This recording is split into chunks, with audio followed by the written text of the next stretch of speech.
O, uzun müddət əvvəlki şöhrətindən uzaq qaldı. Geri qaydanda isə bütün Hollywood göz yaşlarını saxlaya bilmədi. Brendan Fraser 2000-ci illərin ən parlaq ulduzlarından biri idi. Mumya və Cəngəllikdən çıxmış George filmləri ilə milyonlarla insanın sevgisini qazanmışdı.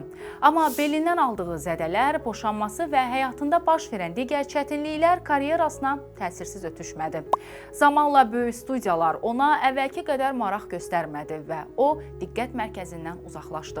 Uzun illər ərzində əvvəlki şöhrətini itirdi və diqqətdən kənarda qaldı. Lakin 2022-ci ildə Balina filmində rol almağa razılıq verdi.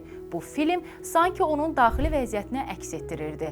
O, ən yaxşı kişi rolu nominasiyası üzrə Oskar mükafatını almaq üçün səhnəyə çıxanda göz yaşlarını saxlaya bilmədi.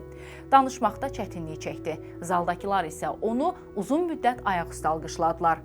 Həmin gecə Brendan Fraser sadəcə Oskar qazanmadı. O öz ləyaqətini, gücünü və sevənlərinin qəlbindəki yerini yenidən qazandı.